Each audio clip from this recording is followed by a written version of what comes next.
Buenas tardes, mi nombre es Gabriela Patricia Lastra y soy alumna en el IES Concepción, en la Tecnicatura en Bioenergía, y hoy vamos a hablar de la termometría para matemática y física aplicada. Los temas a desarrollar será la termometría, la temperatura, las escalas termométricas, los tipos de dilatación lineal, superficial y cúbica, la dilatación anómala, la dilatación de sólidos y líquidos, la calorimetría y cantidad de calor, calor específico, evaporación y ebullición y la propagación del calor, que puede ser por conducción, convección y radiación. Bueno, para empezar, la termometría. ¿Qué es la termometría? Se encarga de la medición de la temperatura de cuerpos o sistemas, y para este fin se utiliza el termómetro, que es un instrumento que se basa en la propiedad de dilatación de los cuerpos de calor. La temperatura se define como una magnitud escalar relacionada con la energía interna de un sistema termodinámico, definida por el principio cero de la termodinámica, que establece que si un cuerpo A se encuentra en equilibrio térmico con un cuerpo B y este a su vez se encuentra en equilibrio con un cuerpo C, el, el cuerpo A y C también se encuentran en equilibrio. Es decir, que los tres sistemas se encuentran en equilibrio térmico entre sí. Las escalas termométricas son las unidades con las que se representa la temperatura, y podemos emplear cuatro principales escalas principales, que vendría siendo la escala Celsius, la escala Fahrenheit, la escala Kelvin o absoluta y la escala Rankine. La escala Celsius fija el valor de 0 grados para la fusión del agua y de 100 grados para su ebullición. Es la escala más utilizada mundialmente. Luego está la escala Fahrenheit, que sus puntos fijos son los de fusión y ebullición de una disolución de cloruro amónico en agua. Luego tenemos la escala absoluto Kelvin, donde a 0 grados Celsius se le hace corresponder 273,15 Kelvin, mientras que a los 100 grados Celsius le corresponden 373,15.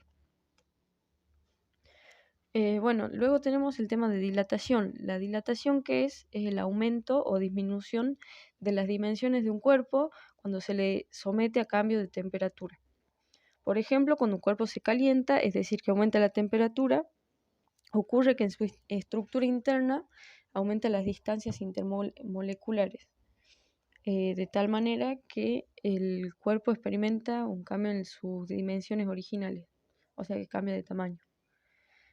Podemos encontrar la dilatación lineal, la dilatación superficial y la dilatación cúbica, también llamada volumétrica. La dilatación lineal se produce cuando un material cuya forma predominante es un hilo, un alambre, se dilata en dirección longitudinal, es decir, que se hace más largo, ya sea por un aumento de calor. Un ejemplo puede ser las rieles de un tren. Cuando hace calor se dilatan linealmente. Luego tenemos la dilatación superficial, que se produce cuando un cuerpo material aumenta su tamaño en dos dimensiones. La dilatación superficial es más notable en cuerpos cuya forma geométrica predominante es plana, y el aumento de dilatación se nota hacia los lados. Por ejemplo, puede ser una plancha de hierro, una plancha de acero, que sometida a calor se expande superficialmente, es decir, que se agranda. Luego tenemos la dilatación cúbica o volumétrica, que se presenta en cuerpos tridimensionales, donde resalta la capacidad volumétrica. Se considera que esta se produce en tres dimensiones, o sea que el material aumenta su altura, su ancho y su espesor. Como puede ser un cilindro de hierro, de cobre o cualquier material que al ser sometido a calor se expande. Luego tenemos la dilatación anómala, que mientras que los demás líquidos tienden a dilatarse a mayor temperatura y contraerse a menor temperatura, el agua no se comporta de la misma forma, sino que se contrae al ser calentada y al congelarse se dilata en lugar de contraerse, es decir, que expande su tamaño. A continuación veremos lo que es la calorimetría.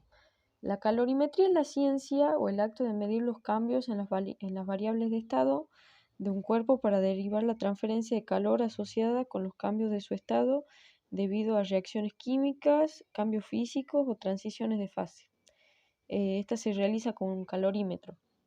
La transferencia de calor es el proceso físico de propagación del calor en distintos medios. La cantidad de calor se define como la energía cedida o absorbida por un cuerpo de masa cuando su temperatura varía en un número determinado de grados. El calor específico es una magnitud física que se define como la cantidad de calor que hay que suministrar a una unidad de masa de una sustancia o sistema termodinámico para elevar su temperatura en una unidad. Esta se mide en varias escalas y en general el valor específico depende del valor de la temperatura inicial. A continuación hablaremos también de la evaporación y la ebullición. Se trata en ambos casos de cambios de estado líquido a vapor. En la evaporación el cambio es pausado y en la superficie del líquido y a cualquier temperatura. En la ebullición el paso es más lento en toda la masa líquida y a temperatura determinada, para una presión concreta llamada temperatura o punto de ebullición.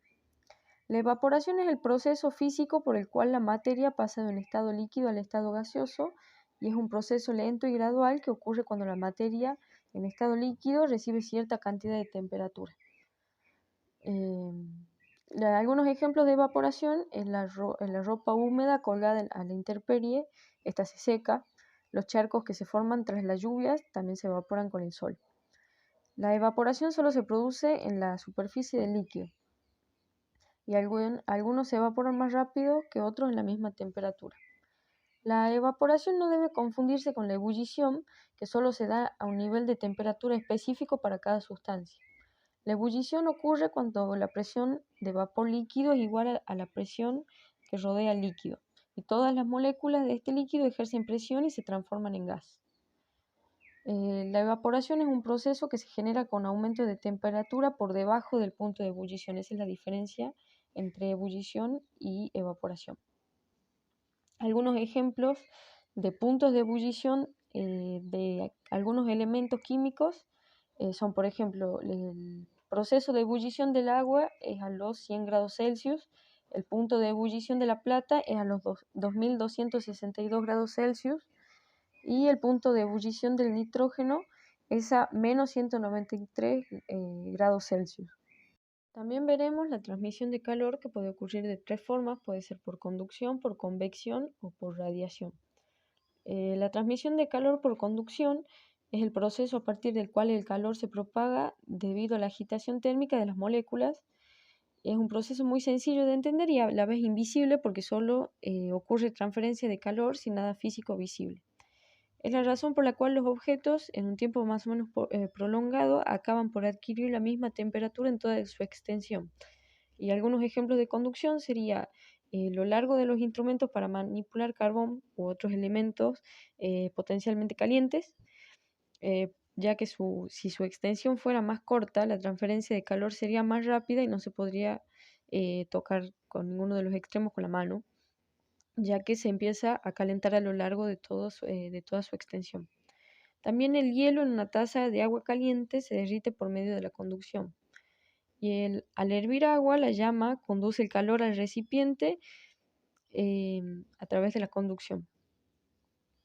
La convección es la energía calorífica que se transmite por un movimiento físico de moléculas calientes de la zona de alta temperatura hacia la zona de baja temperatura y viceversa, equilibrando las temperaturas. Este proceso tiene gran importancia en fluidos y también es denominado conducción superficial, ya que el flujo de calor entre la superficie de un material y un fluido está relacionado con la conducción a través de una fina capa de fluido que se encuentra junto a la superficie. La transferencia de calor por convección puede ser forzada cuando está ayudada por el movimiento de las superficies en contacto con el fluido o libre cuando se produce únicamente a través de una diferencia de densidades causada por una diferencia de temperatura. Luego está la radiación, que es la energía calorífica que se transmite en forma de energía de la radiación electromagnética, emitida por los cuerpos por el hecho de encontrarse a una temperatura y que se propaga a la velocidad de la luz y puede ser absorbida por los cuerpos aumentando su temperatura. Bueno, ahí finaliza mi exposición. Espero que les haya gustado. Muchas gracias.